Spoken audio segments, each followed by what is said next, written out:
I'm Zack Boothe, and I am so confident in what I teach my students that I've flown from Utah to Florida so I don't have my normal connections. I'm going to take $1,000 and turn it into $40,000 in 40 days, doing exactly what I teach my students. I'm going to have a film crew follow me around, and I'm going to show you guys and give you an over-the-shoulder look at exactly what it takes to get started from scratch in real estate investing with just $1,000 and make a ton of money in just a short amount of time. I hope you guys enjoy this journey and follow along. Good morning. Does it look like a good morning? Look at this guy.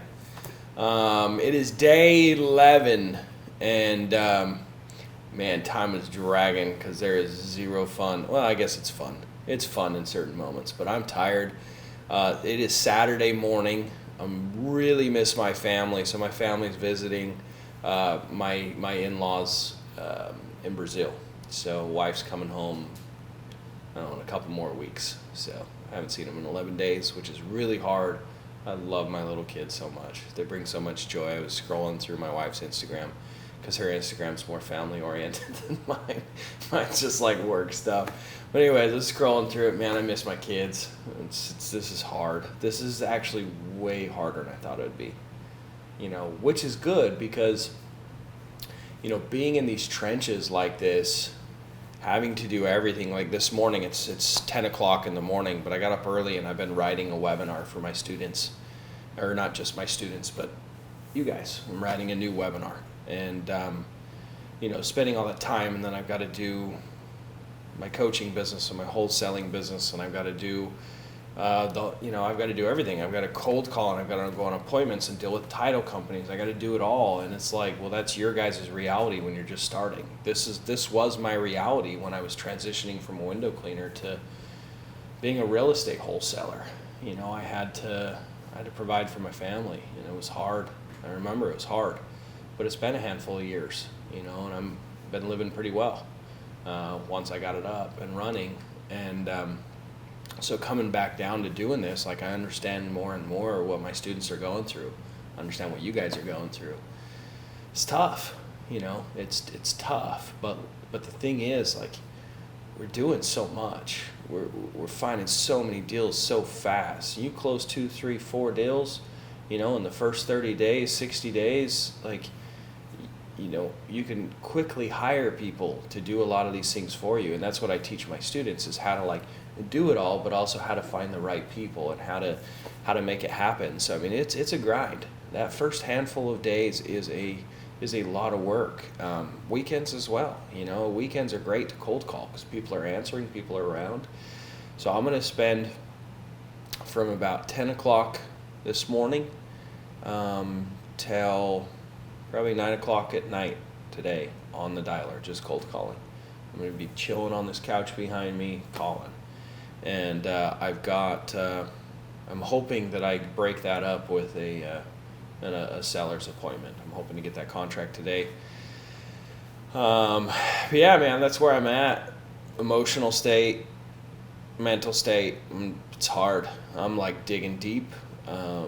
Really am feeling sorry for myself, as you can tell today. But I'm excited to be here. I'm excited to be doing this. Like, I really see this being something that people will be able to use and learn and for years, generations, decades. I don't know. I just hope that you guys are getting a ton of value from this, right? I hope you guys have learned a ton. I've learned a lot so far. It's been really fun to come to a fresh market and start networking with all new people. Miguel was super cool yesterday. Talked to him a bunch of, he's an IT guy, and he has a marketing agency where they do Google ads. I learned about that. It's been really fun to network with new people and meet new people that I haven't met. And so ultimately, it's been a win for me. But it's been blood, sweat, and tears. So y'all better give me a like. I want that love and support. If you guys don't give me a like, and share this kind of stuff, other people won't know about it. It won't trigger the algorithms to allow other people to be blessed by it.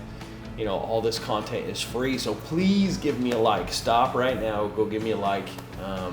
Anyways, let's dive into today's content. I'll stop ranting, and let's see if we can get 2 or 3 more appointments for next week. Let's do it.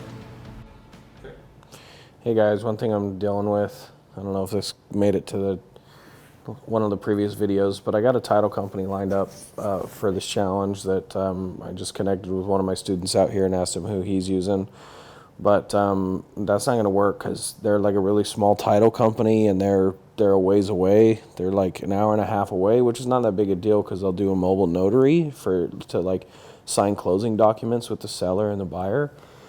But the main problem is they're not really a big operation. They just have like one location, which is fine, but they don't do all their own title searches. So I want to have like within 24 hours of me sending them the papers, I want a preliminary report. And what that means is I want to know that there's no liens or judgments on the title within 24 hours, because if there is, I need to go back to the seller and talk to him about those and see what we can do to either get rid of them, clear them, call the person that put the lien or whatever and see if we can renegotiate, whatever we have to do. But I don't want to find out 2 weeks later, which is the situation. Like I signed those purchase contracts on those mobile homes for 2 weeks out from the signing date, and the title officer told me she doesn't even think she's going to have a title report. She's not even going to know if the titles are clear by then. Imagine if they have a lien. I'm going to have to go back to the seller regardless and to extend the closing out. What if there's a lien? It's like, that's just 2 weeks of sitting around twiddling my thumbs. I got 40 days. I don't got 2 weeks to twiddle my thumbs on contracts. And so I got to get a different title company, which sucks. Hello. Please leave your message for... Damn it, guys. So I cold called the lead. First name was Eddie. Anyways, he had a house that we tagged, and I called him, and he said, yeah, I'm selling it privately to an investor. And he had an offer, but he hadn't signed yet.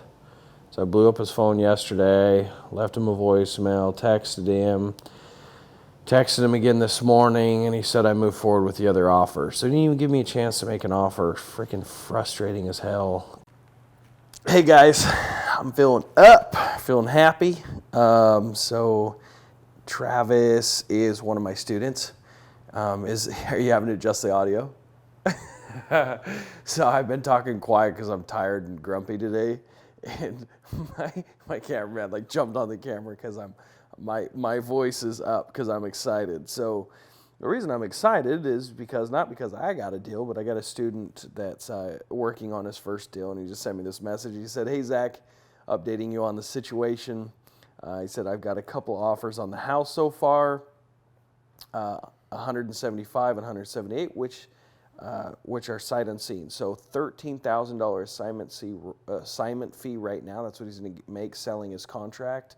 But he has the showing today, this afternoon. So he should be able to make even more than that, depending on how the inspection goes. Also, he's lined up an attorney and all those other things that he's going to need to structure. So it's kind of fun, man. It's fun, like seeing my students find success and have that freedom. Like, your first deal is exhilarating. It's proof of concept. I know exactly what he's going through right now. There's that anxiety, that excitement, but it's proof of concept. I can do this over and over. That second deal is just like reconfirms that, and it's so much fun. And then the more you do it without putting a team in place, the more work it becomes. And it becomes kind of like, another one. It becomes a lot of work. And then you start putting a team in place, and then it gets really exciting and fun again to have that money coming in passively. But man, it's so fun to be a part of my students' journey. Like, it lights me up.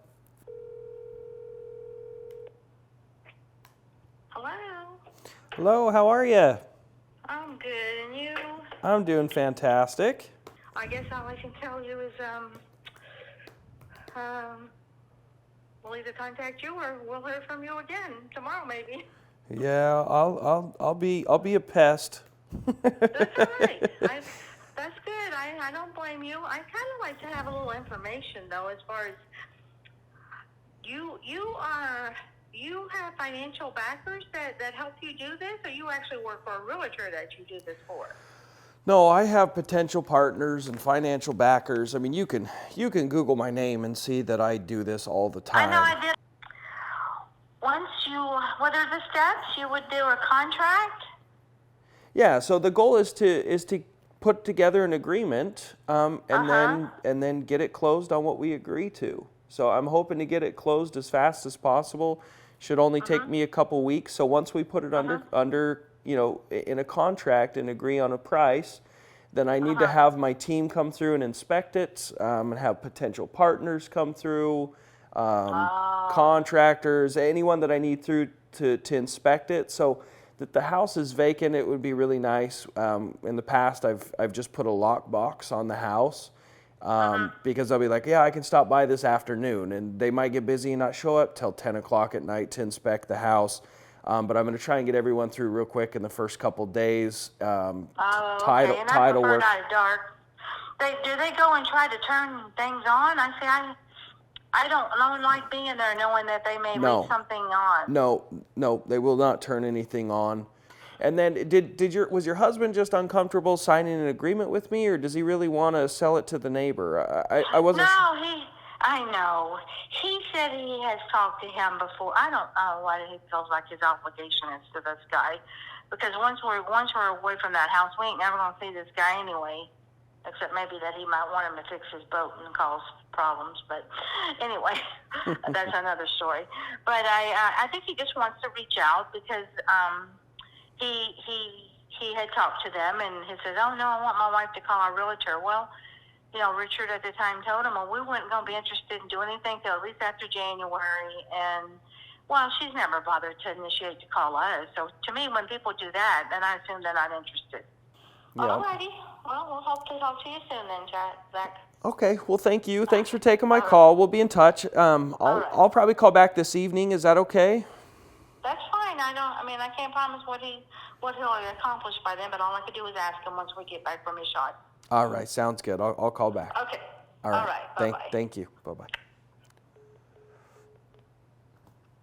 So this is one of the hard parts and frustrating parts is, people give you some BS obstacle or objection on why they want to sell their house or not sell their house.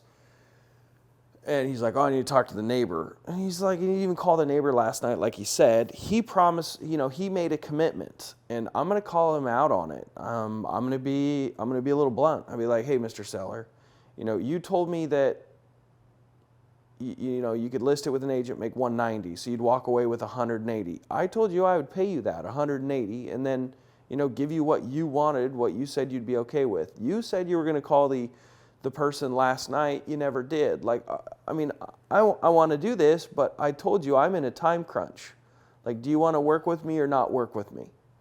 Most people are afraid to get that aggressive because they're like, oh, I might miss out on a deal. And it's like, well, guess what? If you don't get that aggressive and make them make a decision, you're never going to do the deal anyways. You're going to chase to the end of eternity to find a deal, and you'll never get a deal. But it's like, if he feels like he might miss out, the psychology will be put in place where he's either going to have to do the deal or not. But you can tell that she's upset. She wants it gone. She wants him to make a decision. He's obviously the ultimate decision maker between the two of them. So I'm going to try and push him to do something, right? He didn't call anybody, so I'm gonna be like, listen, if I said I'm gonna do something for you, I'll do it. You told me you're gonna do something, you didn't do it. Do you want to sell me the house or not? I don't want to be drug around. I told you I'm in a time frame. I can make it happen or not. It's up to you. So, this is really frustrating. I hate chasing sellers. Oh, I hate it. It's like, I think anything with sales, you have to get people to make a decision. You have to be tactful, of course, but sometimes you have to put your foot down. That's what I'm going to do when I call him this afternoon. So, I wanted that contract today. Well, my wife it's the evening. My wife just sent me this video of her hanging out with my Brazilian family. And they got all these meats cooking, doing a Brazilian churrasco, which is like a Brazilian barbecue. And they got different types of sausage and red meat and chicken. And oh man, it's the greatest thing on the earth. And I'm here cold calling. Oh man, she's living the life. I love it though. I love that what I do provides for our family and creates that freedom for my kids and her, and my little kids are there running around learning Portuguese. It's so cute. Anyways, we've had a rough day. We've called and cold called and cold called and cold called. I haven't produced a single lead today, and I've had very little pickup compared to last Saturday. I called for like 2 hours last Saturday and had multiple leads. Anyways, we're gonna do another follow up on that lead that I cold called yesterday morning. I was hoping to lock it up today. Called this afternoon. He was asleep, but he had never talked to anyone about that, or the neighbor that he said he was going to call. So I'm going to call and try and put some pressure on this guy. Please leave your message for... Well, shit. I heard my phone, but I wasn't doing something. I had it in my bag. But anyway, so tomorrow I guess she's supposed to keep in touch, but we'll see what happens. Because I'm not going to sit and ponder for someone to wait for excuses, So hopefully by tomorrow they will reach back. If not, we can just call them back again and say, this is it. Today's the day. So, all right. Okay. Sorry. Yep. Okay. Bye-bye. It's freaking frustrating. It's like you want to sell your house, I don't know. And maybe he like said he would sell it to them, and he feels obligated because he gave his word, which I completely respect that. But it's really weird to me that he has someone that, was willing to talk to him within the price range that he was interested in, and just like he was blowing me off. And it's like, it's bird in hand. If someone gives you something you want, just take it, right? Like, I don't know. It's just weird to me. And then I can hear him in the background, like, yelling at her. And it's like, my hell, like, I don't know. It's really dysfunctional, like, conversation going on between the three of us. I want this deal, man. I want the 5th contract. Hey, everybody. Well, it is a wrap for the evening. What's the wrap for the day? What is that, 11? 11. Day 11 is over, and I'm tired. Hey, man, you got some good days, you got some bad days doing this, and I really feel like I've been working way too much, pushing way too hard. I couldn't get myself out of that funk. I took a nap. I felt a little better. But I'm going to get a real good night's sleep again tonight, and then I'm going to put 3 or 4 hours on the dialer. I'm really struggling to get anyone on the phone, and I'm suspecting that you got to change out your phone numbers every once in a while, or actually pretty often when you're cold calling real heavy like this, because that phone number you're using will mark as spam likely. So I was switching out numbers. So tomorrow should be a little bit better. Plus, I'll be in a more positive state. When you're in a negative state, it's really hard. Like, I don't know what it is. I think a lot of it too is people can feel your energy, and it goes a long way. And even when I went to call and negotiate with that seller, and she was giving all those excuses, like I had no patience, I wasn't kind, I wasn't cheerful, I just pissed off, and I hung up the phone. I'm like, I'm gonna play hardball next time, blah blah blah, whining the whole time. I don't know. You guys are probably like, man, what a horrible day, big whiner, big baby. But this is hard, guys. Like, if you've done this, if you've done wholesaling, you know those emotions, you know those hard days. So you're gonna have those. You're gonna have those hard days, but you got to keep going. You got to know that tomorrow's gonna be better, and if it's not, then hopefully the next day after that will be, right? But it's gonna get better, right? We're gonna have some deals closing, hopefully in the next little bit. Anyways, hope you guys enjoyed day 11. We'll see you on day 12, and we'll keep adding value. Talk to you soon.